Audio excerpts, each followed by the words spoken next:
Ayan mga boss, mga sir, samahan niyo po muli ako sa pag-check natin ng ating mga control.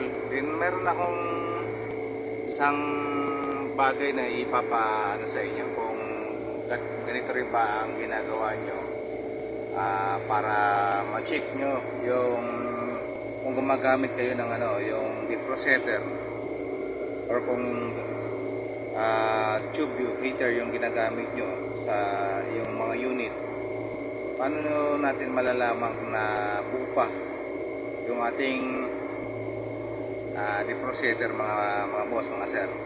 So dito, maliban sa kailangan natin i-check yung kanyang defrost timer kung gumagana, kailangan din natin malaman kung yung tumakbong supply papunta dun sa kanyang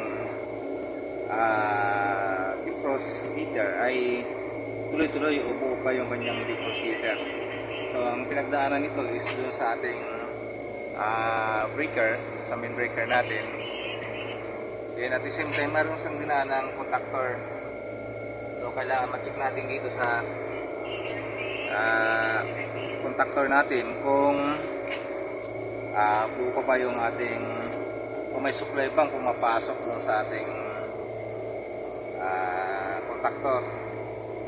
So checkin natin, tingnan natin kung ito ba ay buo.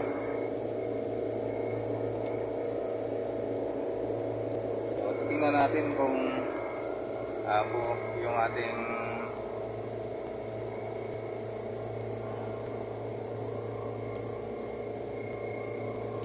supply. So ayan po, yung ating power supply ay buo naman po. So mayroon siyang supply, 440 po yung supply. Din pagdating po dito sa ilalim, checkin din natin kung may tumagos dito sa ating contactor na power supply. So tingnan natin kung yan ay tumuloy. Ayan po. So yan, naka tayo dito sa ilalim ng ating contactor. Then ayun po yung ating nare-reading na power supply.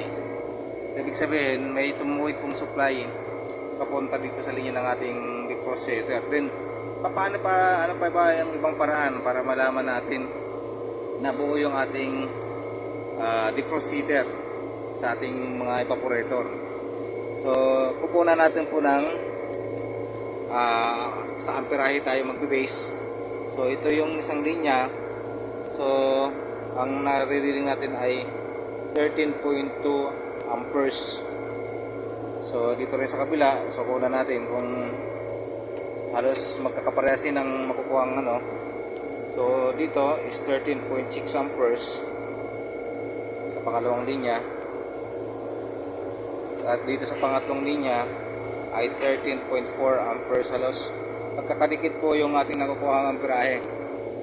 Ibig sabihin po yung ating defrost heater doon sa ating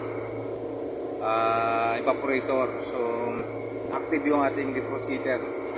So yan mga boss, inano ko lang sa inyo kung paano yung madaling pag-check kung buo yung ating defrost heater kung tayo ay nandito lang sa ating control panel. So hindi na natin kailangan akitin yung ating evaporator, lalo tigit kung mataas masyado yung location ng ating evaporator.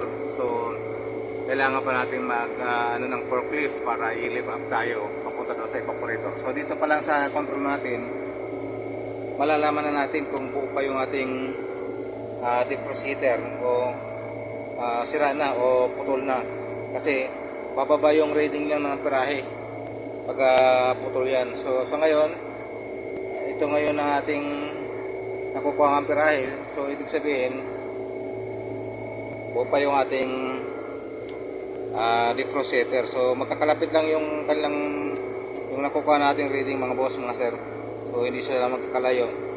So ibig sabihin active pa yung ating defrost heater. So buo yung ating defrost heater na naka-built in doon sa ating evaporator. So yan po mga boss, at isinaglit ko lang sa inyo para at least magkaroon kayo ng kaunting idea doon sa kung paano i-check natin yung ating mga defrost heater, kung yung ito ba ay buo pa or putol na yung ating mga defrost heater. So dito pa lang sa control, malalaman na natin kung ang ating defrost heater ay buo pa sa pamamagitan ng pag-check ng voltahe, at the same time dun sa amperahe natin, kasi malalaman natin kung yung heater natin sa loob ay buo pa. So mga boss, mga sir, maraming salamat at magandang araw po muli sa inyo. Paki-share na lang po at paki-likes sa ating Facebook page, saka sa ating YouTube.